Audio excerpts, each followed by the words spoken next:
Muy bienvenidos sean todos ustedes al ciclo de conferencias de Historia de la Psicología a fines de septiembre de 2017. Antes de iniciar este ciclo y estas conferencias, yo quisiera dar un agradecimiento al apoyo que recibimos tanto de la Coordinación de Ciencias Cognitivas y el Comportamiento como de la División de Universidad Abierta de esta universidad, y al Departamento de Publicaciones, que siempre nos hace unos bonitos carteles para la difusión.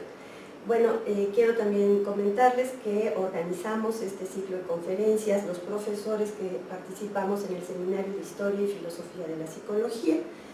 Igualmente le agradecemos al proyecto de GAPA, PAPIT 402515, que bueno, pues nos apoya en muchas de nuestras actividades. Sean bienvenidos.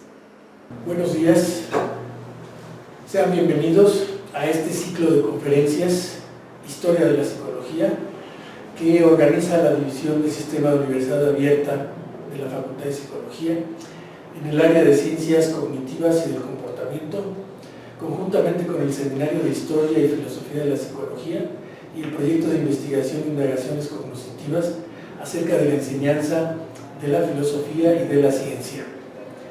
En esta ocasión, este martes 26 de septiembre de 2017, a las 10 horas, en el día de hoy, estaremos en las conferencias. La primera de ellas, tenemos a la doctora Soraya Monroy Nasr con una participación denominada Continuidad o Discontinuidad en la Historia de la Psicología.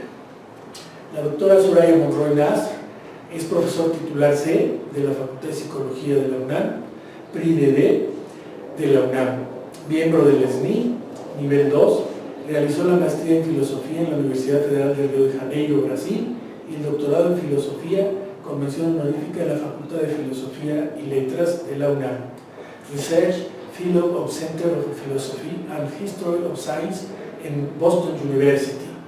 Cuenta con publicaciones nacionales e internacionales. Desde 2003 ha sido responsable de proyectos de PAPIT con sede en la Facultad de Psicología. Reconocimiento Sor Juana Inés de la Cruz de la UNAM en el 2008.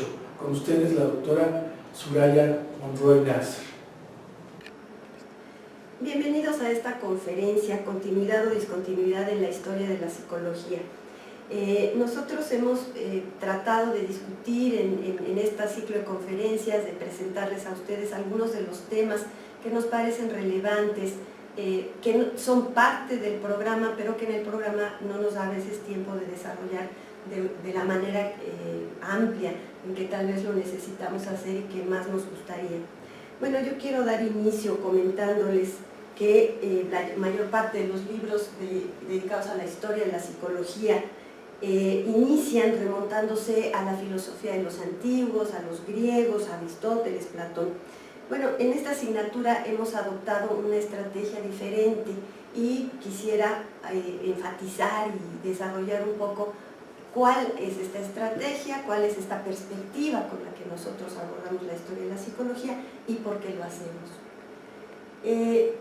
Para referirnos a cuál es esta concepción que predomina en nuestro curso, en nuestro programa de Historia de la Psicología, quiero referirme al discontinuismo.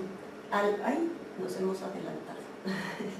El discontinuismo, que es esta concepción o esta perspectiva que se desarrolló no para la historia de la psicología, sino para la historia de la ciencia. Esta es una perspectiva que durante el siglo XX, dos importantes historiadores de la ciencia, a quienes nos referiremos de inmediato, hicieron de una manera diferente a la tradicional manera de ver la historia de la psicología, la historia de la ciencia como un desarrollo lineal, continuo, y por supuesto que nosotros traemos, digamos, esta perspectiva a la historia de la psicología. El primero de los autores que me interesa presentar es Gaston Bachelard. Él es un pensador muy rico, no solo habló de historia de la ciencia, hizo incluso poesía, pero para el caso que nos interesa, pues él es un hombre que nace a fines del siglo XIX, desarrolla su obra durante el siglo XX. Él utiliza muchísimos ejemplos tomados de la historia del pensamiento científico y encuentra que la formulación y la comprensión del conocimiento propiamente científico necesita de una ruptura epistemológica, así lo llaman. No es un concepto sencillo, pero bueno, vamos brevemente a mencionar que para Bachelard, los seres humanos, para conocer verdaderamente, debemos ir en contra de conocimientos previamente adquiridos, prejuiciosos, que en muchas ocasiones, en la mayor parte de las ocasiones, van a entorpecer nuestra posibilidad de alcanzar el conocimiento científico. A él le parece que solo yendo en contra de esto se puede superar el obstáculo epistemológico, este es otro concepto que él utiliza, y algunos de los conceptos que deben superarse pues son la opinión y la observación básica. Nosotros vamos a discutir esto un poco en la historia de la psicología y un mucho en filosofía de la psicología en el cuarto semestre. Y bueno, a él le parece que esto debe sustituirse por un ejercicio de la razón y él dice experimentación en un sentido que también hablaremos más adelante como la contrastación. Uno de los libros de Gastón Bachelard y que está en los materiales de estudio que yo los invitaría a estudiar es a leer, a conocer, es la formación del espíritu científico, pero por supuesto que Bachelard tiene una amplia obra. Otro de los autores que es importante reconocer en esta perspectiva es Alexander Coiré. Alexander Coiré también, y es contemporáneo prácticamente de Bachelard, es un hombre que nace a fines del siglo XIX y realiza esta obra hasta los años 60. Él tiene una concepción discontinuista y se basa en muchos de los casos dentro de la historia de la ciencia con los que nos va a ejemplificar este movimiento. Él muestra, por ejemplo, que el surgimiento de la ciencia mecanicista del siglo XVII no era el producto de un conjunto, de un cúmulo de conocimientos aportados ininterrumpidamente desde los griegos durante la Edad Media y hasta el Renacimiento. Coiré va a exponernos de una manera muy cuidadosa en su investigación que la ciencia moderna es el producto de una revolución del pensamiento. Esta revolución del pensamiento implica una discontinuidad con todo conocimiento anterior. Tenemos aquí un par de imágenes de un cosmos concebido de una manera cerrada anterior a la revolución mecanicista del siglo XVII y bueno, un pedacito de nuestro universo infinito como la ciencia contemporánea nos lo presenta hoy. Pues entonces así mientras los medievales y los antiguos concebían como opuestos el cielo y la tierra, él nos muestra cómo desde la modernidad el conocimiento del universo implica pensarlo de una manera ilimitada, homogénea, no heterogénea como se planteaba antes, como materias distintas que estarían en la tierra y en el cielo, sino un universo hecho de la misma materia y que se rige por las mismas leyes, lo cual pues hace muy importante este paso, esta revolución. Por supuesto también el elemento matemático, la expresión geométrica de ese mundo físico. Una de las cosas interesantes en Coiré es que él rechaza la figura del precursor y esto significa que no se busca desde esta perspectiva discontinuista entender el desarrollo de la ciencia con base en largas cadenas de autores que fueron aportando, descubriendo algo que tal vez ya estaba en alguien anterior y al que el siguiente le agrega un poquito y que de esta manera se va acumulando un conocimiento con descubrimientos sucesivos y parciales. Esto no es lo que se propone. Pero también hay una aclaración muy importante. La idea de que tampoco debe pensarse que la disciplina científica nace espontáneamente, dice él, como Atenea de la cabeza de Zeus. El surgimiento de una disciplina independiente, de una nueva ciencia, se prepara como un gran esfuerzo del pensamiento científico. Yo también los invito a leer este libro Estudios de Historia del Pensamiento Científico de Coiré, que es una entre otras obras, pero realmente de un gran valor y que puede cambiar nuestra manera de pensar la historia, especialmente de la ciencia y de la psicología. Bueno, Thomas Kuhn es un autor muy reconocido, un filósofo, historiador de la ciencia, que propuso también una concepción discontinuista, solo que en este curso de historia la noción de revolución científica la mencionamos, pero no la vamos a desarrollar. Kuhn es uno de los autores que vamos a retomar en el curso de filosofía de la psicología en el cuarto semestre, y que, bueno, la estructura de las revoluciones científicas, a pesar de ser un libro polémico, es un libro también muy recomendable para que en sus vacaciones, en sus ratos de ocio, ustedes puedan informarse de esta perspectiva discontinuista acerca de la ciencia y pensarla en nuestra disciplina, ¿por qué no? Bueno, hemos hablado de este discontinuismo, que es la perspectiva que adoptamos para este curso, pero ahora nos interesa mencionar por qué la discontinuidad, justificar tal vez esta elección. Bueno, en principio consideramos que la discontinuidad nos permite hacer una distinción entre lo que es la historia de las ideas psicológicas y la historia de la psicología. Esta es una distinción que me parece no siempre se hace y es muy importante. La historia de las ideas psicológicas se ocupa de todas aquellas concepciones que se han dado a lo largo de la historia y en diferentes disciplinas, por ejemplo, en la filosofía, en la biología, en la medicina, en la propia física, dirigidas a la comprensión de algún aspecto o proceso psicológico. Para ejemplificar esto, he puesto esta ilustración del alma platónica que se representa de esta manera como dos caballos y un hombre que dirige, conduce estos caballos.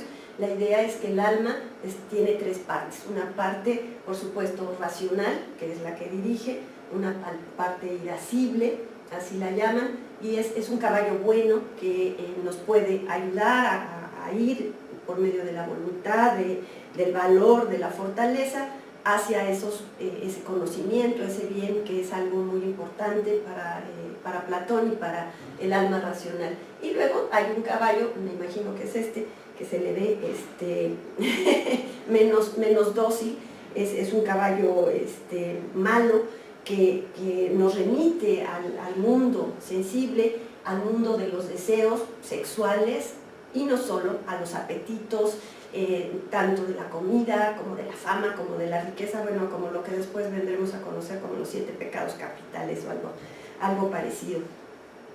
Bueno, esta alma platónica y todo el planteamiento de Platón será muy, muy interesante, muy importante, pero no es la mente que a partir del siglo XVII, como veremos en nuestro curso, va a dar lugar a una psicología en el siglo XIX. Es una manera de presentar en los antiguos que inmediatamente además se ve modificada por la propuesta aristotélica, por ejemplo, de un alma también tripartita, pero en donde por un lado es vegetativa, un alma que incluso las plantas poseen, dentro de una perspectiva, una mirada vitalista del mundo, un alma sensitiva que se comparte con los animales, y por supuesto el alma racional o intelectiva, que es solo propia de los humanos. Entonces vemos que hay muchas maneras de concebir al alma, pero que ninguna de ellas hace o construye una psicología propiamente, sino son ideas psicológicas en el ámbito de la filosofía, por ejemplo, como lo hemos mencionado. La historia de la psicología, entonces, la vamos a concebir como la historia de una ciencia. Y digamos que concebirla de esta manera solo es posible si utilizamos esta noción de discontinuidad.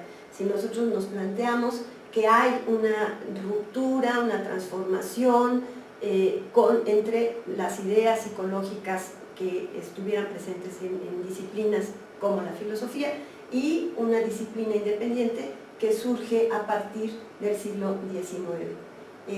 esto que consideramos, digamos, una ruptura con este conocimiento anterior, no usando la idea de Coiré, sin dejar de pensar que hay un pensamiento anterior que prepara esta discontinuidad o esta posibilidad.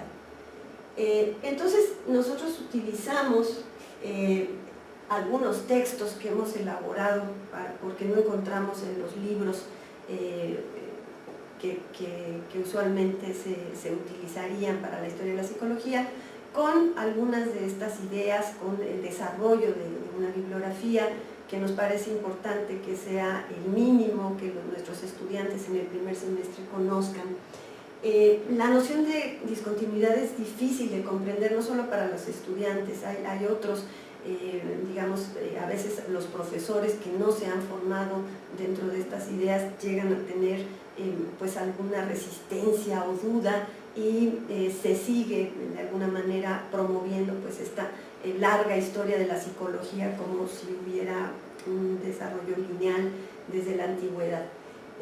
Nosotros no consideramos que esta sea una aproximación que nos permita comprender no solo el surgimiento, sino el desarrollo propiamente de la disciplina, porque esta idea evolucionista, esta idea acumulativa, esta idea continuista, pues muchas veces se reduce también a una perspectiva de nombres y fechas, ¿sí?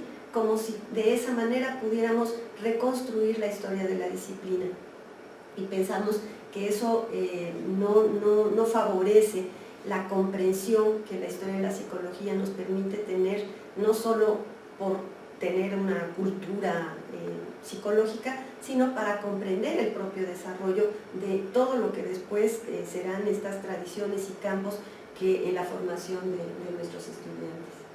Bueno, entonces pensamos que la interpretación discontinuista nos permite comprender el origen, el desarrollo de la disciplina a partir del siglo XIX, pero también los problemas y críticas que nuestra psicología científica ha sufrido, ha tenido desde su surgimiento, porque esto es algo importante también para la reflexión y la formación de los psicólogos.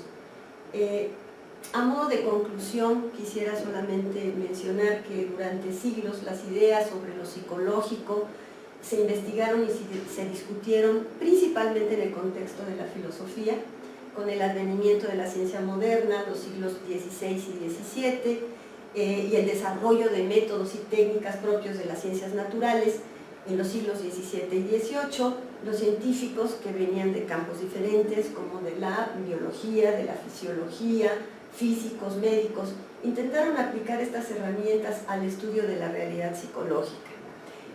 La ciencia natural, ya en el siglo XIX, ofrece un cuerpo teórico y metodológico que permitía abandonar el terreno del conocimiento especulativo y entrar de lleno al dominio del conocimiento científico. Y conocimiento especulativo me refiero al filosófico de la mejor manera posible, pero que efectivamente no implicaba el poner a prueba las teorías psicológicas con las que y tampoco los filósofos se plantearían ni se plantean el hacer una intervención profesional. No es parte de su formación, es un dominio muy válido, pero diferente, y esa diferencia es la que nos interesa presentar a nuestros estudiantes. Bueno, finalmente mencionar que la enseñanza de la historia de la psicología, bajo una interpretación discontinuista, procura entonces hacer posible la reflexión por parte de los estudiantes y la comprensión acerca de la naturaleza de la psicología, que surgió como una disciplina independiente en el siglo XIX. Esto también nos parece fundamental para lo que sigue, para la comprensión de la diversidad de las tradiciones de pensamiento psicológico que inmediatamente se desarrollaron. Y bueno, pues nada más como un breve esquema de lo que el programa les irá presentando en cuanto a las controversias y en cuanto a distintas tradiciones de pensamiento que se desarrollan y que esa historia nos parece les va a hacer posible comprender de la mejor manera. Muchísimas gracias. Como segunda participación de este ciclo de conferencias sobre historia de la psicología, tenemos la contribución de la maestra Yolanda Bernal Álvarez con el título de Historia de la tradición psicodinámica. La maestra Yolanda Bernal Álvarez tiene la licenciatura en la Facultad de Psicología de la UNAM, realizó la maestría en Psicología Clínica con mención honorífica, tiene estudios de doctorado en investigación psicoanalítica en el Colegio Internacional de Educación Superior y trabaja en su tesis de grado. Es profesor de carrera asociado C de tiempo completo definitivo, con casi 40 años de antigüedad, docente de la UNAM, ha sido sinodal en más de 200 exámenes profesionales. Ha dirigido más de 60 tesis de licenciatura en procesos, 15 más. Tiene publicaciones, ponencias y conferencias a nivel nacional e internacional. Ha sido responsable y colaboradora de proyectos Papime y Papime. Con ustedes, la maestra Yolanda Bernal, con su conferencia Historia en la tradición psicodinámica. Muy bien, buenos días. Les damos la bienvenida y el saludo a los alumnos de Universidad Abierta. En esta ocasión vamos a hablar sobre la historia de la tradición psicodinámica. Ustedes saben que estos trabajos son parte del Seminario de Historia y Filosofía de la Psicología que tenemos algunos profesores. Bien, hablemos de la historia de la tradición psicodinámica, como indiqué. Primero que nada, quisiera comentarles un poco al respecto del concepto de historia. Existen muchas maneras de entender la historia. Algunos solamente se dedican a hablar de acuerdo a cómo va pasando el tiempo, un desarrollo cronológico. No es el caso, no es la postura que yo personalmente comparto, ni varios de mis compañeros. Otros destacan a los personajes. Digamos, la historia de la psicología se hizo experimental cuando Wundt en 1879 puso su laboratorio de psicología experimental. Otros pensaríamos que no, que había una serie de condiciones en el espacio psicológico, en las ideas psicológicas que permitieron que se diera eso. Claro que hay un sujeto que lo abandera, un sujeto que lo expone, pero no es una idea de un sujeto en sí mismo, sino de ciertas condiciones que lo permiten. El punto de vista que compartimos es el punto de vista del materialismo histórico, que justamente habla de las condiciones socioculturales, el papel que jugaron las instituciones, la escuela, la ciencia, la filosofía. Los sujetos también participan, por supuesto, hay alguien que los debe exponer, abanderar, representar, proponer. Los conocimientos científicos, el nivel de los conocimientos científicos, que es el caso para cuando la psicología se independiza, son el nivel de conocimientos e ideas psicológicas que existen al respecto que hacen que la psicología tenga su propia disciplina, su propia comunidad de psicólogos y no sea ya una rama de la filosofía. Entonces, el nivel de los conocimientos científicos es un papel importante. El nivel de la información que circula en la sociedad en lo general también es importante. Y por supuesto, pues la participación social. Entonces, todos estos elementos son los que nos permiten una visión materialista histórica al respecto de la historia, en este caso, de la historia de la tradición psicodinámica. En este enfoque sociocultural de la psicología, también se expresa en la tradición psicodinámica. Esta tradición psicodinámica se caracteriza o está integrada por tres modelos: el modelo humanista, sistémico y el psicoanalítico. Tienen muchos vínculos entre sí, muchos elementos comunes. Yo personalmente diría que mucho mayor impacto el enfoque psicoanalítico, por eso es una postura personal. Sin embargo, todos conforman lo que nosotros tenemos como nuestra psicología clínica. Vamos a hablar algunas generalidades sobre los modelos. Como decimos aquí, los modelos clínicos son aquellos que se destacan por sus implicaciones, que manejan hipótesis, que pueden ser investigadas rigurosamente en una amplia variedad de situaciones. O sea, pueden llevarse a la práctica científica. Un buen modelo debe incluir una explicación o una comprensión, según sea el caso. En las ciencias naturales se apunta más a la explicación, en las ciencias sociales una buena parte de la psicología apunta más hacia la comprensión de los fenómenos y para hacer un eficiente desarrollo que sea verificable, un mantenimiento y una modificación de aspectos y problemas de la conducta humana. Problemáticos y no problemáticos, porque a veces no solamente se atienden problemas, sino se avanza en otra perspectiva. Muy bien.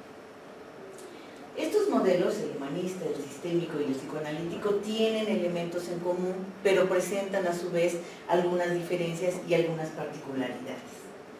El modelo humanista existencialista tiene antecedentes en la fenomenología, es aquella que dice que lo que vemos de los objetos solamente es una apariencia fenoménica, no los objetos en sí, sino los objetos para sí, lo que cada quien interpreta, construye, traduce a partir de su propio repertorio. Predomina una visión racionalista, el predominio de la razón sobre la experiencia, destaca el papel de las personas y de la existencia. Como exponentes importantes tenemos a Rogers, a May, a Frankl y a Maslow. Esto pues es lo de menos, ustedes lo revisan en los propios materiales, pero bueno, también se menciona. Surge en los años 50 y es posterior a la Segunda Guerra Mundial. Aparece como una protesta ante el desarrollo exacerbado de la violencia. Desde entonces, aunque cada día más, pero desde entonces hubo un aumento considerable de la violencia. Y también con una postura distinta con respecto a algunas ideas psicoanalíticas. Este modelo prioriza sobre todo al ser humano. Dice que lo que cuenta es la intencionalidad de este ser humano, su creatividad, que él esté consciente de su lugar en el mundo y rechaza las posturas mecanicistas, un principio de causalidad donde alguien hace algo y tiene un efecto y ese efecto es únicamente responsable de esa causa. Bueno, entonces aquí se hace una diferencia entre una postura mecanicista y más bien una tendencia racionalista. El concepto de naturaleza humana lo ubica explicando los atributos del ser humano, los problemas existenciales, y entonces aceptan la influencia de factores sociales y culturales, aunque no como determinantes, no tan determinantes como en otra postura de la propia historia de la psicología, que verán en otros momentos, en otras unidades, que son, por ejemplo, el punto de vista de Vygotsky y el enfoque sociocultural. El otro modelo, el segundo modelo, es el modelo sistémico. Se desarrolla también a mediados del siglo XX, finales de 40, inicios de los 50 y particularmente en Estados Unidos. Surge de una insatisfacción de aquellos modelos que no estaban considerando los aspectos culturales como elementos determinantes en la explicación de la subjetividad o lo psicológico, es decir, desconocían el contexto. Tiene sus antecedentes en un punto de vista biológico, desde la filosofía, se alimenta también de la cibernética y de la teoría de juegos. Un exponente importante es Bertalanffy. Este modelo sistémico, pues como su nombre lo indica, apunta a explicar todo a partir de un sistema. Los elementos que están conformados siempre se determinan entre sí y conforman un sistema. Se pregunta por qué el hombre hace lo que hace, es el contexto, se contesta, son las relaciones que él mismo crea y vive. Entonces cuenta muchísimo el sujeto y sus decisiones. Este enfoque sistémico se presenta como una percepción global, se centra en la interacción de los elementos que están conformando ese sistema y sus efectos, y privilegia el todo sobre las partes. La famosa frase de el todo no es lo mismo de la suma de las partes, de la Gestalt, se aplica aquí. Bueno, de hecho tiene mucha familiaridad y toma elementos del enfoque gestáltico, que la Gestalt se considera como antecedentes de estos elementos en los inicios de la psicología. Entonces, este enfoque rechaza las ideas centradas en una visión determinista de las causas y destaca los orígenes de los problemas. Como una visión lineal, él no comparte este punto de vista y antepone el punto de vista del sistema en su conjunto. El modelo psicoanalítico. Bueno, sabemos que el principal exponente de este enfoque es Freud. Freud se encuentra en fines del siglo XIX y pasa por una disyuntiva filosófico-científica, al igual que pasa toda la ciencia y por supuesto también la psicología. Freud tiene que tomar una decisión de trabajar en el laboratorio o en el consultorio. Él trabajaba con personas histéricas, con personas neuróticas y queriendo tomar una postura objetiva, trabajando la conciencia y desde la psicología clásica, escribe su libro de proyecto de psicología para neurólogos a partir de la psicofísica clásica. pero se da cuenta que esta visión no le alcanza para explicar todo lo subjetivo que está viendo en las pacientes que está atendiendo, principalmente eran mujeres, y entonces se da cuenta que hay una serie de elementos inconscientes, no conscientes, inconscientes que están determinando los trastornos o los padecimientos que estas mujeres tenían. Entonces dice que propone una interpretación hermenéutica, es no solamente lo que ve, sino lo que él puede interpretar a partir de un punto de vista más filosófico desde la tradición alemana. Este modelo psicoanalista rompe la visión de analizar como elementos antagónicos o polaridades los elementos de placer y displacer, dice no es cierto, están mezclados, se imbrincan, se interponen, se intercalan, también los elementos de vida y los elementos de muerte que tiene todo sujeto, los elementos conscientes, los elementos inconscientes, entonces no hay una separación entre el objetivo y lo subjetivo, ni tampoco entre el individuo y su cultura. Esa pregunta disyuntiva, inquietud que toda la vida nos hacemos, o es la naturaleza o es la sociedad la responsable de lo psicológico, dice, bueno, pues en realidad no hay posibilidades de separar esos elementos, no existen esas polaridades. Bien, Freud entonces estudió, como dijimos, la neurosis y la histeria, se dio cuenta de los elementos subjetivos que estaban en estos padecimientos y que además tenían mucho que ver con elementos de la sexualidad de sus pacientes. Aunque en esta sexualidad habemos de decir que es un concepto amplio, está matizada por un concepto amplio de afectividad, de los nexos que tiene la persona con otros sujetos con los que interactúa, la función que ha jugado la identidad en él, la elección del objeto amoroso que tiene que ver con aquellos cuidadores primarios, el papel de su madre, el Edipo, su padre, todos estos elementos que ustedes han visto ya o verán, ¿no?, en psicología clínica. Y bueno, no entiende la sexualidad como reducida a la genitalidad, sino como dijimos, como un concepto amplio de afectividad. Entonces, aborda los problemas de la subjetividad de lo psicológico a partir del sujeto, desde un punto de vista ontológico, a partir de los elementos culturales de la sociedad, es decir, desde un punto de vista sociológico, reconociendo las diferencias de una cultura a otra, es decir, lo antropológico, y considerando las generaciones y los determinantes de los familiares y las generaciones que le anteceden a ese sujeto, es decir, un punto de vista también genealógico. Bien, esta visión sociocultural de ciencia y psicología, pues también tiene sus antecedentes en una situación económico, político y social, en particular en el siglo XX. Como ejemplo, vamos a señalar el papel que jugó la biopolítica, que como su nombre lo indica, tiene que ver con políticas respecto de la vida, políticas con respecto de los sujetos, entonces, políticas con respecto de la subjetividad y de lo psicológico. El punto de vista evolucionista, que ya había tomado gran auge por el planteamiento darwiniano de la biología, de la evolución entre las especies, es llevado a la sociología por Spencer, y entonces a partir de esto empieza a señalar que las diferencias raciales son resultado natural de la evolución, y entonces se justifican las diferencias entre unos sujetos y otros, los privilegios diferentes entre unos sujetos y otros. Esta visión biopolítica impacta, por supuesto, a la medicina, porque está impactando la vida, lo biológico, el cuerpo, la salud, y entonces la medicina impacta y modifica todo el concepto de salud. Al impactar el concepto de salud, pues esto también trastoca o determina, orienta la visión que se tiene sobre la psicología que se ocupa de la enfermedad y del cuerpo. Entonces, esto nos lleva a hacer una clasificación de lo normal y lo anormal.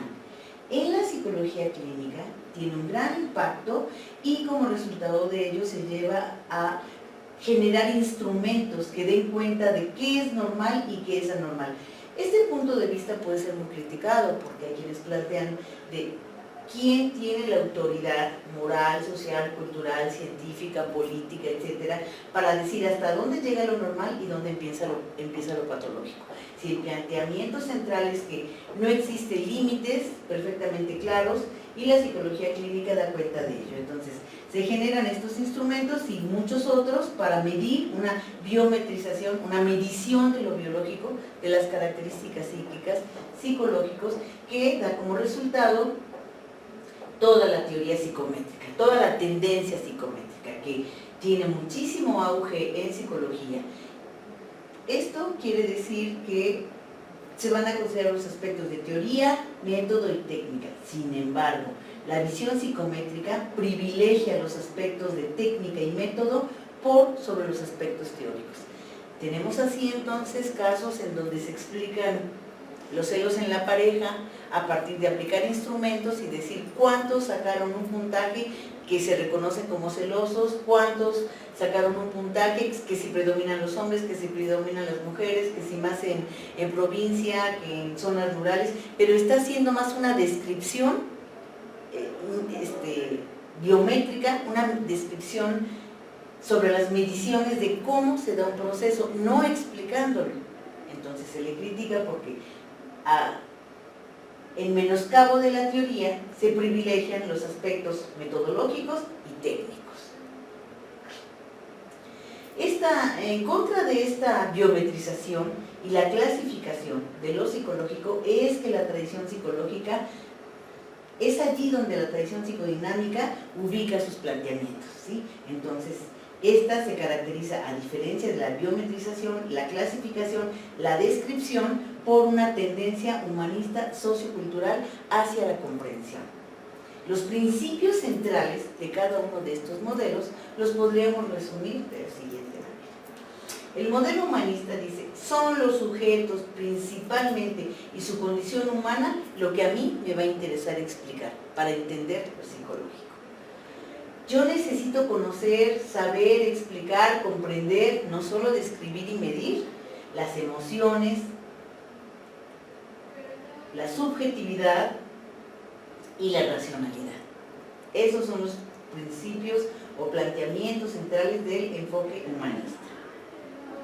El modelo sistémico, que no es antagónico, como ya dijimos, dice, yo lo que necesito saber es cómo la familia, la estructura que tiene y los elementos de comunicación están funcionando. Eso como sistema es lo que me va a permitir comprender a los sujetos en particular, ¿sí? Básicamente los sistemas, aunque predomina el sistema familiar, pero en general todo planteamiento será a partir de los sistemas, los elementos que conformen un sistema.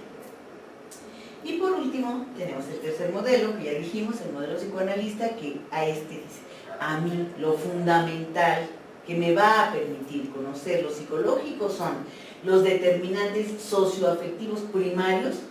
Primarios quiere decir los fundantes, los primeros con los que tuvo contacto el ser humano una vez que, para dejar de ser organismo y convertirse en sujeto, constructor de su actividad psíquica, con quien se relacionó primariamente, las más de las veces la madre, pero los cuidadores en general.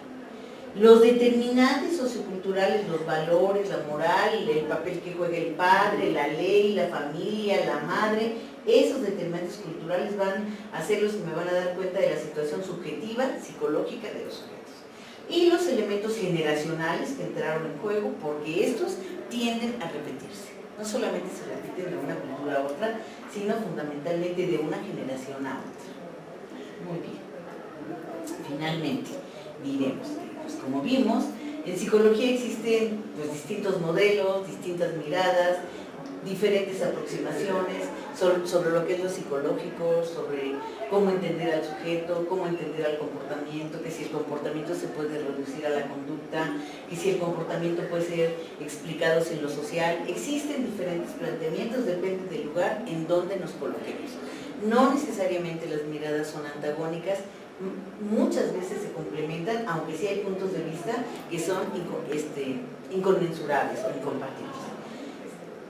Nosotros les presentamos las distintas miradas que hay en la historia porque entendemos que conocerlos es lo único que nos puede permitir una visión crítica y constructiva. No solamente repetir reproducir lo que los autores nos digan, sino construir, producir pensamiento propio, crítico, aplicarlo a problemas de la vida cotidiana, de todos los elementos que nos da la teoría y la práctica en la disciplina psicológica.